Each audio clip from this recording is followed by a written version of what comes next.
What is going on YouTube? It's your boy Anthony here with Top Notch Fragrance. Back at it again with another video for you guys. And today's video, we're going to be talking about an artisanal fragrance. So without further ado guys, let's jump right into it. Okay, so the fragrance that we're going to be talking about is from the brand Lost Tribe. It's my second time talking about them on this channel. And one thing about them is they don't send like their fragrances in boxes or anything like that. They just send you the fragrance.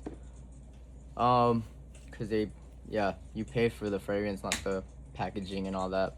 But they do send a cool little pouch, which I actually like it. Like it feels like, I don't know, a lot of like jewelry brands and stuff like that put their things in like pouches.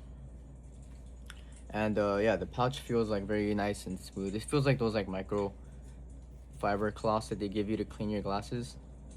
Feels like that. So let's open this bad boy up. And we got the Watch King. Yes. So the Watch King is a very oud rose fragrance, but it's not your basic oud rose fragrance. I think it's a very nice oud rose fragrance. And I love my oud rose fragrances. I have one from a designer version of it from Dolce & Gabbana, the Mysterious Night. That one's really good. It's basically the one DNA with like oud and rose, but obviously the oud in that one is going to be agarwood. It's going to be synthetic for the most part. I don't think they use real oud in the in the one from Dolce & Gabbana, but Pure Parfum collaboration with a watch connoisseur from New York City who I don't know much about, but a lot of people know his content. He sells high-end watches, you know, trades them and whatnot. You get rich oud, smoky incense, warm vanilla, and I believe rose, if I'm not mistaken. But yeah, I really like the bottle. I really like how it's 50 milliliters.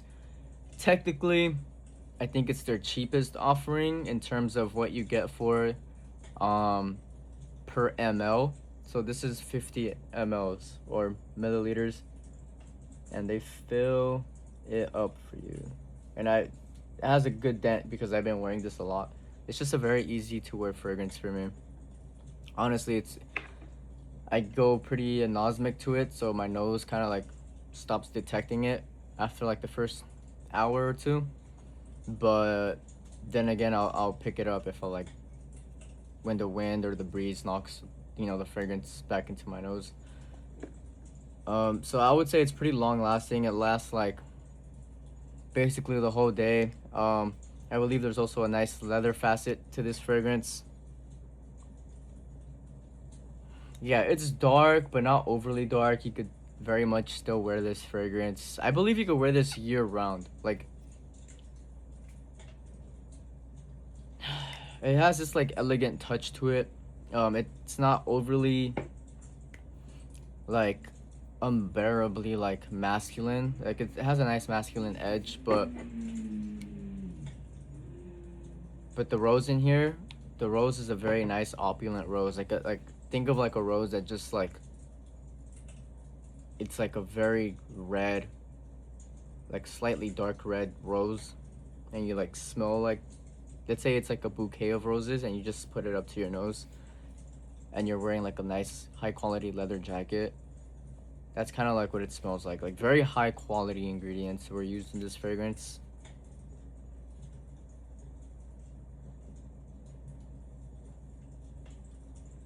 But yeah, man, this stuff has a nice edge to it. You're definitely gonna stand out if you wear this fragrance. I think the bottle is very nice as well. When I first heard about this fragrance, I thought it was gonna be an aquatic fragrance, because I don't know why. This kind of looks like a I don't know, from like far away, it kind of looks like an anchor or something like that. But yeah, it's rose and oud, and like you have some perobalsam, vanilla, and some other ingredients in here. So yeah, it's not overly masculine. It's nice and unisex. You're gonna stand out. If you want a good signature scent, if you're someone that likes to dress up, if you're someone that likes to wear a lot of jackets, whether it's leather jackets, dark tone jackets, I think this fragrance is for you. I don't wear it dressed up, but I mean, I could wear it dressed up. I don't have that much dress up clothes. I need to get some, but definitely a game changer, and it's going to stay in my rotation for a while. It's probably gonna stay in my like top 10, not gonna lie. And I'm not like a Lost Tribes glazer. I recently just traded away my dirty soda because, do I like my cola scents? Yes, but was I reaching for that one? Not really. And I, yeah, traded it for an Ensar Oud, as I stated in my previous video. That Ensar Oud is number 3 and it has rose in it. And I do love my rose fragrances. My favorite one, I think, is still, I think if I were to own it, I would consider it my favorite one. From El Cardi Studio, called Silk Rose, but I don't own it, so I can't really say it's my favorite. So I like Signature Rosé from Zaharoff. Very nice, sugary, pink pepper, incense rose. And then I like Infinity from Elion Dubai, which is Curly Fragrances brand. Which, hear me out, I was kind of skeptical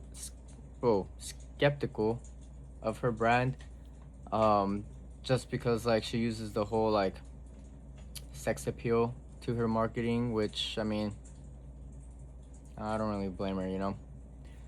But good fragrance. That one and Himeros. I have Himeros. Very nice fragrance. It's very, that one's more masculine than the Watch King. That one's like a lot of leather and like, yeah, incense. But Lost Tribe Pure Parfum Watch King, fire fragrance. I'm glad I have it in my collection. I do want to try Santal Absolute from, because they did 2 fragrances in this style. Their Pure Parfum line. So I definitely want to like at least sample it or something, because like I want to know what sandalwood smells like, just like pure sandalwood, you know. And that one supposedly has like 25 grams of it in each bottle, which is kind of crazy, but yeah. I like to smell notes just individually as well, just so I could like,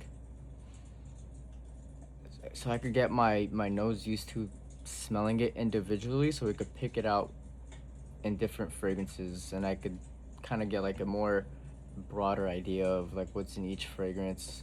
Yeah, that's like a goal of mine, because sometimes I'll smell something and I'll be like, oh, it smells like this certain ingredient or note, but it turns out it's a completely different note. But usually I'm good at picking out like my notes in fragrances, especially because I like the more oud, rose kind of style fragrances. I love my freshies too, don't get me wrong, but like, I don't know, I like the depth, you know. I like smelling something that feels like it has a story to it, or like something that like opens up and like it's different, it's always changing on your skin. It goes through seasons, it goes through motions. I feel like that's like where it's all at, you know. Animalics. I think I know which fragrance I'm gonna talk about next in my next video, and it's from Mess Oud. So if you could type down in the comments what fragrance you think it is, type it down, or just let me know what's your favorite Lost Tribe fragrance, what's your favorite Oud Rose fragrance in the comments.